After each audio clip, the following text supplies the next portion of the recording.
É assim, Frater Goya, se você tivesse que resumir a magia enoquiana em uma frase prática, o que ela faz com o operador? E qual é o erro mais comum de quem começa?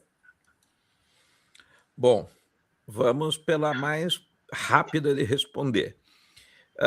Benjamin Howe, que é um dos grandes estudiosos da magia enoquiana, ele faleceu em 2004, mas o Benjamin Howe ele dizia que a magia enoquiana é um caminho de transformar seres humanos em deuses, né?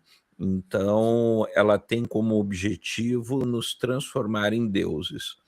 Se eu pudesse trazer uma definição que eu acho mais modesta, é nos ajudar a obter a conexão com o divino.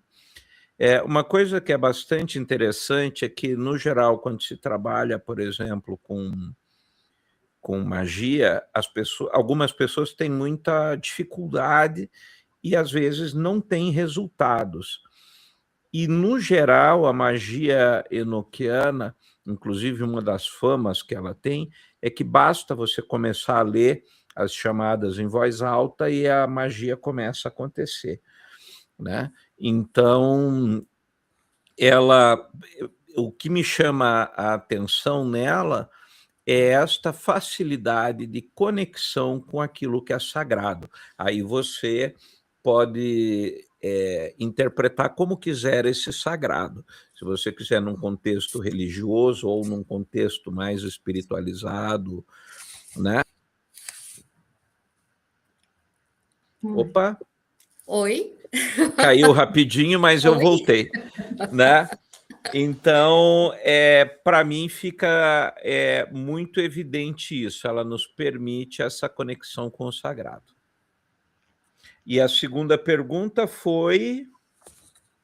Qual é o erro mais comum que que o iniciante pode cometer?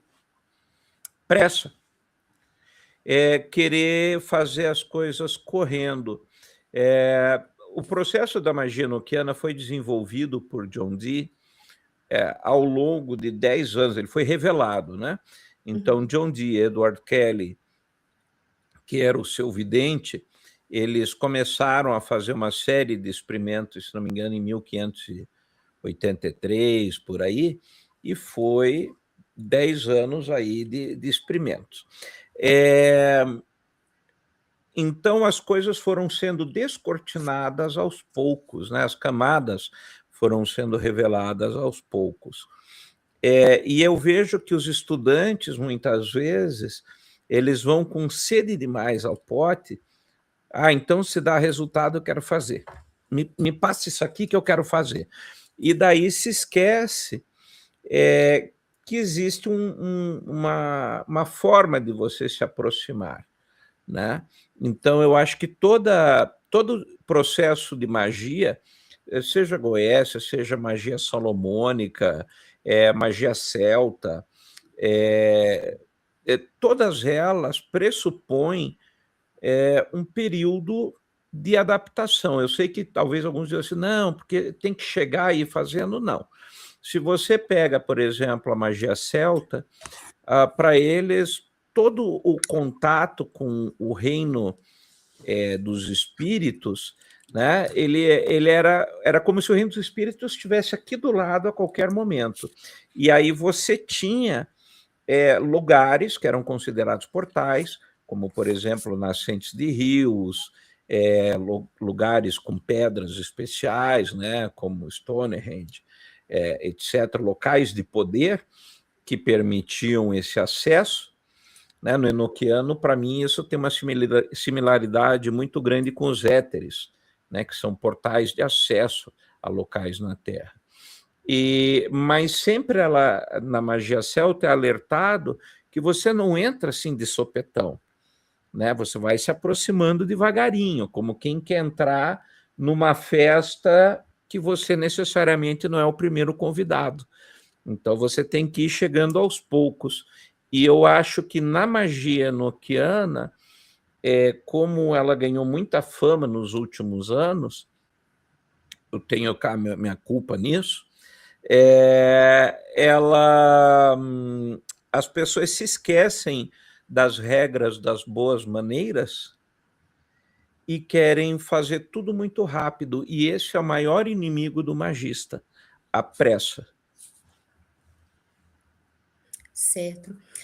Frater Goya, sabendo que na magia enoquiana também pode ter, eu acho que é parte fundamental, o scry. Corrija-me se eu estiver errado. O que diferencia uma experiência subjetiva de um contato operativo? Que critérios você usa para avaliar se a visão tem peso? Bom, de certa forma, isso é um pouco subjetivo, mas assim, por exemplo, muitas pessoas questionam se a esquizofrenia realmente é uma doença ou é algo mais, né? Então, como é que você sabe se uma pessoa é um esquizofrênico ou não? Claro que eu vou ser bem generalista aqui, mas muitas vezes a pessoa começa a ouvir vozes na sua cabeça, vozes que lhes manda fazer coisas que ela não faria normalmente, e principalmente vozes que dizem para ela machucar a si mesma ou aos outros, né? Então, isso faz parte do checklist, né, da esquizofrenia. Sim. Agora, quando você começa a ter uma pessoa, por exemplo, vamos pegar o próprio John Dee, vamos pegar aqui atrás, que está aqui atrás, William Blake, vamos pegar Emanuel Swedenborg, né? Swedenborg, por exemplo, ele também era professor universitário e ele sumiu por vários anos, né? Ele não apareceu, ele dava aula numa universidade, de repente sumiu, e um dia ele aparece com um monte de textos falando de teologia, escatologia, anjos, né?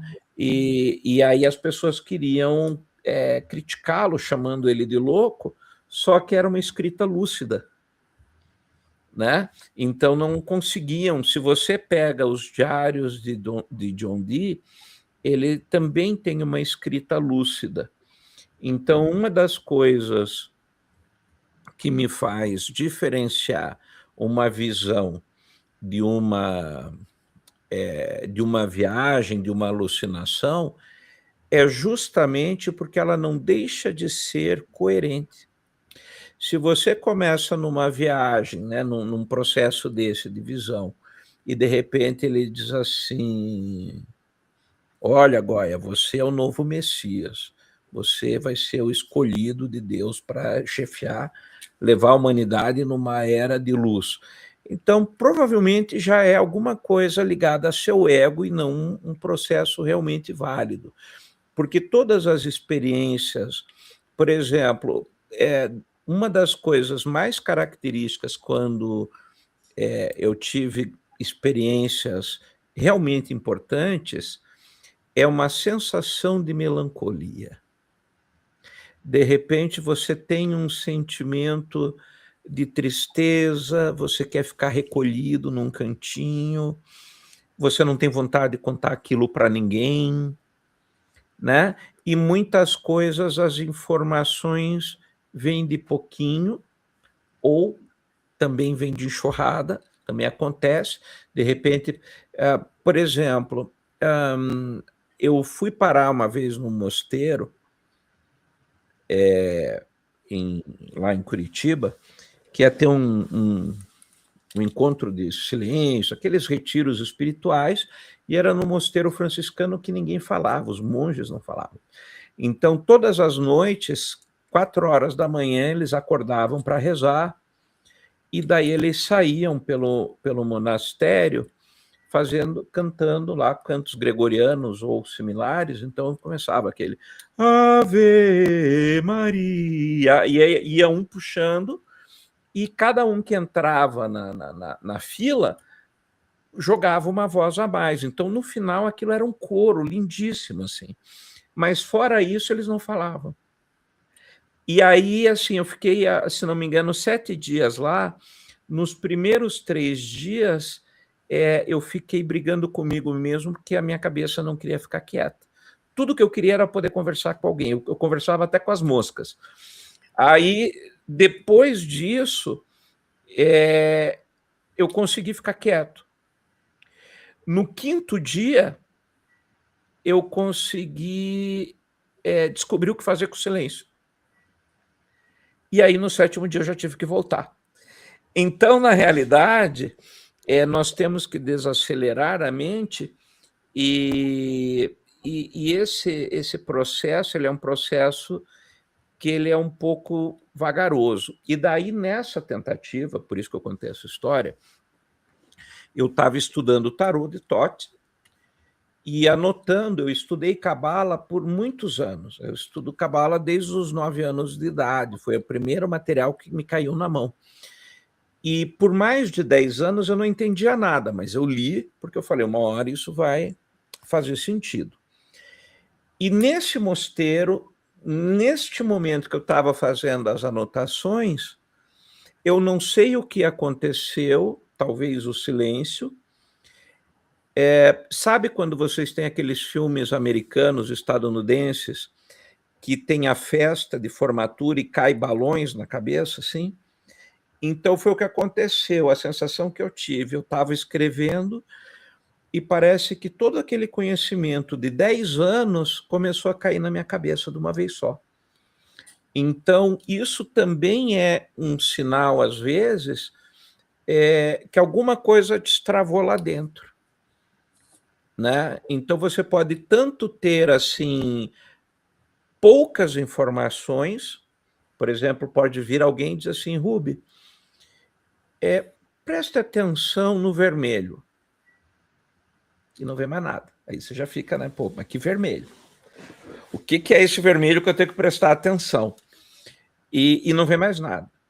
Ou pode ser que, de repente, você olhe uma mandala num livro e aquilo desperta em você uma tonelada de informações e que você vai levar anos organizando isso, né? Também é uma característica de uma experiência espiritual válida, que é parte do que aconteceu com o John Dee, né?